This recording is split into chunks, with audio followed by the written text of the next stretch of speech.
எல்லாருக்கும் நமஸ்காரம். எத்தனை தடவை பார்த்தாலும் அழுக்காத சில விஷயங்கள்னு நமக்கு இருக்கு இல்லையா?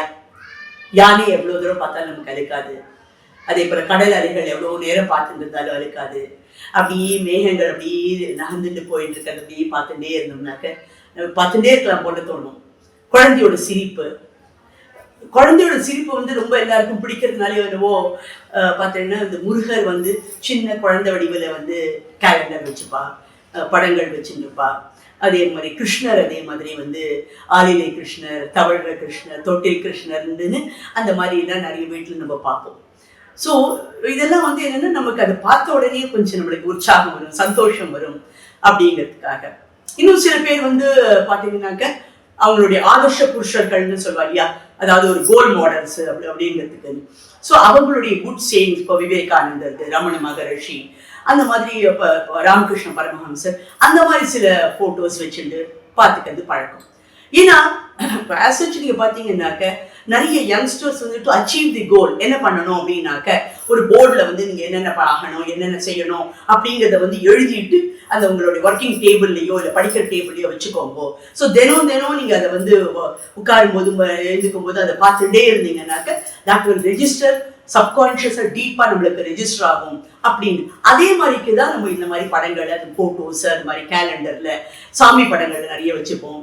சில பேர் வந்து அவங்களுடைய குருமார்கள், இப்போ வந்து ரமண மகரிஷி, ஷிரடி பாபா, அதே போல வந்து பரமஹம்சர், அதுக்கப்புறம் வந்து மன்சாய மகான், இந்த மாதிரி பரமாச்சாரியால், இந்த மாதிரி அதன் மாதிரி ஒரு நம்மளுடைய குருவா நம்ம நினைக்கிற அவங்கள கூட வந்து அவங்களுடைய சித்திர படங்கள்லாம் நிறைய வந்து வீட்டில் மாட்டிப்போம். அது மாதிரி கேலண்டர்ஸ் வந்தால் கூட அதை வாங்கி வச்சுப்போம்.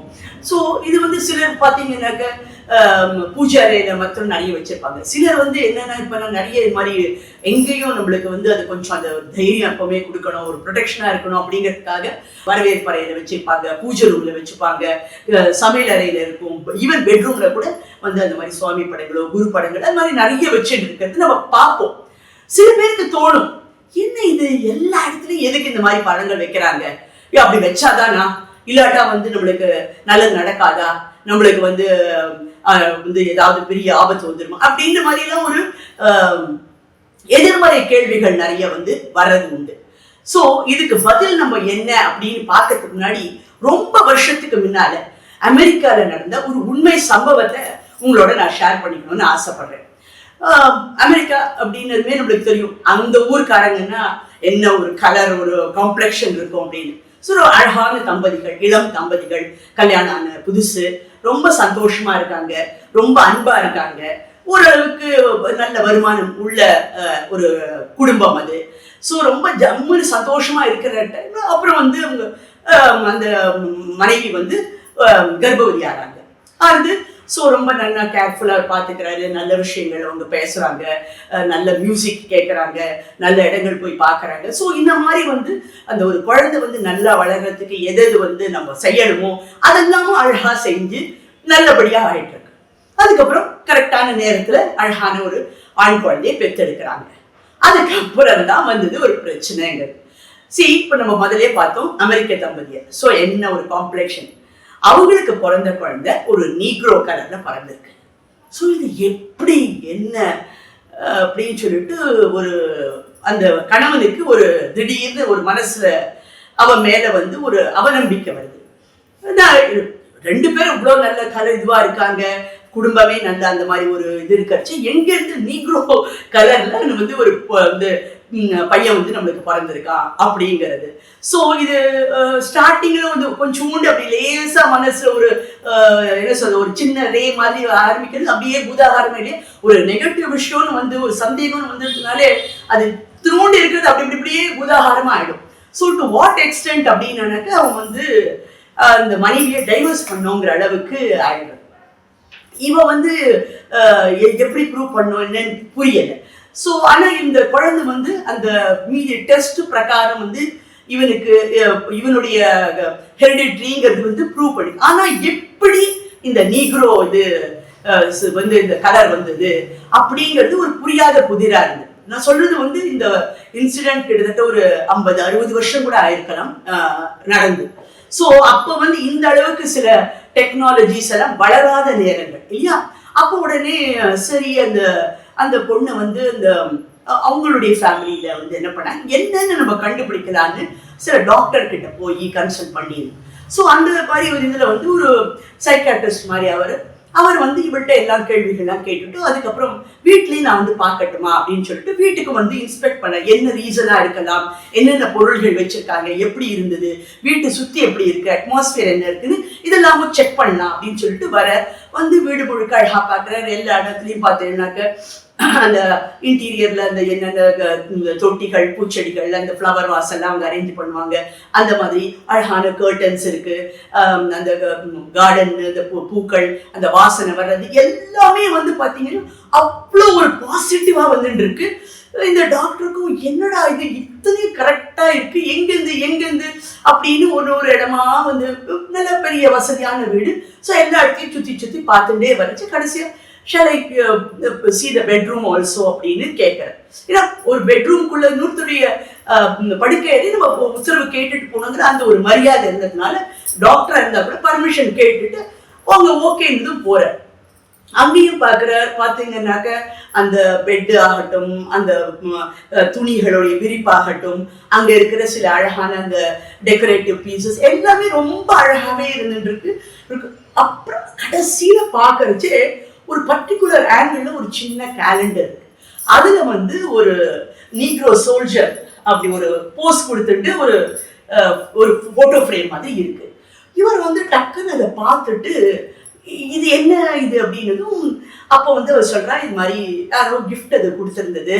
ஸோ சரி அது கரெக்டா இந்த இடத்துல அது ஃபிட்டின் ஆச்சேன்னு சொல்லிட்டு நாங்க மாட்டினேன் அப்படின்னு. நீ இது எப்போ பார்ப்ப நீ அப்படின்னு. நிறைய தடவை நான் பார்த்துட்டு தான் இருப்பேன். ஏன்னா கரெக்டா நான் படுக்கிற என்னோட தலை வைக்கிற இடத்துக்கு நேரம் அது வந்து ஒரு ஆங்கிள் தெரியறதுனால நான் பகல்ல வந்து கொஞ்ச நேரம் படுத்துட்டு புத்தகம் படிக்கும் போது அப்பப்போ கொஞ்சம் பார்த்துப்பேன். நைட்டு வந்து சில சமயம் வந்து கொஞ்சம் தூக்கம் வராம, ஏன்னா எல்லாமே நம்ம அந்த நைட் லேம்ப் அந்த மாதிரிலாம் ஏதாவது வச்சுட்டு யூஸ் பண்ற நாட்கள். ஸோ அப்போ அந்த இதுல கொஞ்சம் அப்படி இருக்கு பார்ப்பேன். அவன் வந்து ஒரு சோல்ஜரா வந்து அவனுடைய எந்த ஒரு கம்பீரம் அவன் கிட்ட இருக்கு, அவன் கண்ணுல ஒரு பவர் இருக்கு, அந்த ஒரு உடல் அந்த தோல் அமைப்பு, அந்த நிக்கிற போஸ்டர்லாம் அவ்வளவு அழகா இருக்குன்னு நான் பிரமிச்சிருக்கேன் அப்படின்னு அந்த மனைவி சொல்றான். அப்பதான் அந்த டாக்டருக்கு புரியுது. ஸோ ஒரு படம் அவ அந்த கன்சீவா இருக்கிற அந்த ஒரு 7-8 மாசங்கள்ல அவ்வளோ ஃப்ரீக்வெண்டா பார்த்து அதை அட்மையர் பண்ணி அதை ரசிச்சிருக்கான். சோ அந்த ரசிப்பானது இவளுக்கு உள்ளுக்குள்ள போய் இவளுடைய கரு ஃபார்மேஷனே அந்த நீக்ரோ சைடு மாதிரி வந்து கலரோட வந்திருந்திருக்கு. சோ ஒருவேளை அவ அதை ரசிக்காம இருந்திருந்தா வந்திருக்காம இருக்கலாம். அவ அடிக்கடி பார்த்து ரசிச்சதுனால அது அந்த இதுங்கிறது அப்புறமா அவங்க வந்து அந்த தியரி வச்சு அவங்க அனலைஸ் பண்ணி கன்ஃபார்ம் பண்ணி சொன்னாங்க. அதுக்கப்புறம் அந்த கணவரும் அதை புரிஞ்சுக்கிட்டு தென் அந்த விவாகரத்தை வந்து ரத்து பண்ணிட்டாங்க. சோ இதுல இருந்து நமக்கு என்ன தெரியுது, ஒரு நல்ல விஷயத்தை நம்ம பார்க்கிறோம், ஒரு நல்லதை நம்ம ரசிக்கிறோம்னா நம்ம ஆழ் மனசுல போய் அது உட்காரும், நமக்கு அது வேலை செய்யும். நம்ம மூளைக்கு சப்கான்சியஸாவே என்ன பண்ணும், அது நமக்கு வேணுங்கிற உற்சாகத்தையோ இல்ல அதுக்கான வேற நம்மளுக்கு என்ன அதுக்கு கனெக்டடா நம்மளுக்கு இருக்கோ அந்த மாதிரி விஷயங்கள் நம்ம உடலில் உற்பத்தி ஆகும். எண்ணமா இருக்கலாம், இல்ல ஒரு சிந்தனையா இருக்கலாம், இல்லைனாக்க ஒரு எழுத்துக்கு நம்மளுக்கு ஒரு உற்சாகம் கொடுக்கறதா இருக்கலாம், இல்ல ஒரு மோட்டிவேஷன் நம்ம ஏதாவது ஒன்று பண்ணணும், இல்ல ஒரு கட்டுரை எழுதணும், எதுக்கு வேணா அது வந்து ஹெல்ப் ஆகலாம், இல்ல நம்மளுடைய ஒரு பிஹேவியர்ல வந்து அது ஏதாவது ஹெல்ப் பண்ணலாம். ஸோ ஒரு படம்ங்கிறது வந்து வெறும் ஒரு சித்திர படம், ஒரு போட்டோன்னு நம்ம எடுத்துக்க முடியாது. தட் ரியலி நம்மளுடைய உள் உணர்வை வந்து ஆழமா நம்ம அது பாதிக்கிறது. அதனாலதான் நீங்க பாத்தீங்கன்னா அந்த நாள்ல முதல்ல வந்து சுவாமி படங்கள் அது கேலண்டராகவும் வரும். அதுக்கப்புறம் வந்து இந்த தேதி கிழிக்கிற கேலண்டர்னு வந்தப்போ அதுலயும் அந்த உருவங்கள்லாம் கொண்டு வரும். இது அதனாலதான் வந்து இவங்க எல்லா இடத்துலயும் வைக்கிறாங்க. இப்போ நீங்களே வந்து ஸ்டேட்டஸ்ல இப்போ எத்தனையோ பேர் வந்து ஒரு கோட் போடுவீங்க, இல்லைன்னா உங்களுக்கு பிடிச்ச ஒரு லீடருடைய ஏதாவது ஒரு இமேஜ் போடுறோம். எதுக்கு போடுறோம்?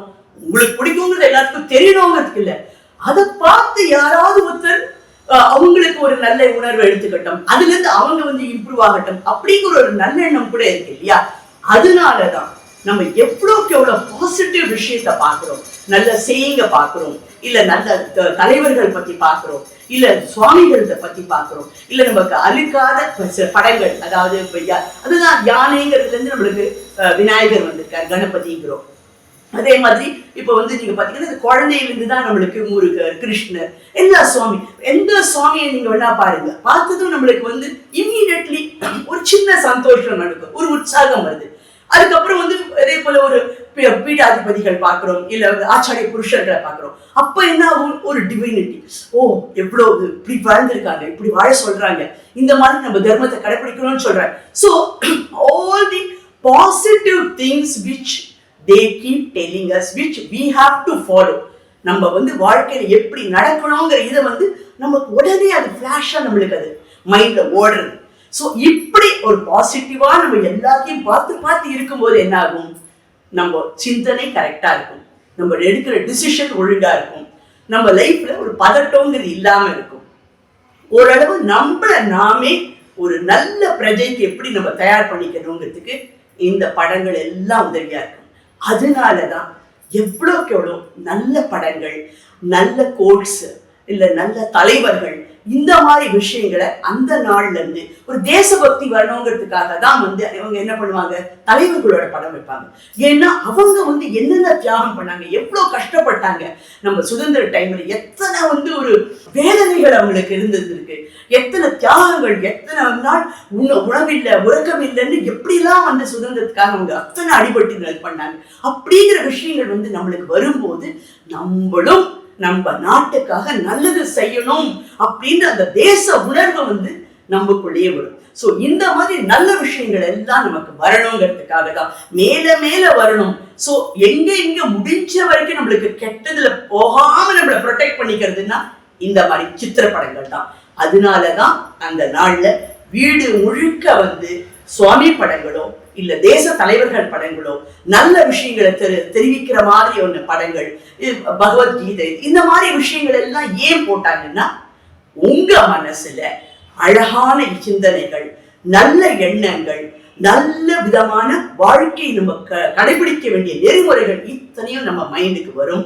அப்படியே நம்ம நடந்தோம்னாக்க நம்ம குடும்பத்துக்கும் நல்லது, நம்மளை சுத்தி இருக்கிறவங்களுக்கும் நல்லது. இந்த ஒரு ஆழ்ந்த கருத்துக்காக வீடு முழுக்க வந்து நல்ல படங்கள் எல்லாம் வச்சுட்டு இருந்தாங்க. அதனால நாமும் அந்த பழக்கத்தை கடைபிடிக்கிறது ரொம்பவும் நல்லது. ஏன்னா அடுத்த ஜெனரேஷனுக்கு நல்ல சிந்தனையும் நல்ல வாழ்க்கை முறையும் நம்ம எடுத்து கொடுக்கிற ஒரு பாக்கியம் நமக்கு கிடைக்கும். ஜெய் ஜெய் சங்கர், ஹர ஹர சங்கர்.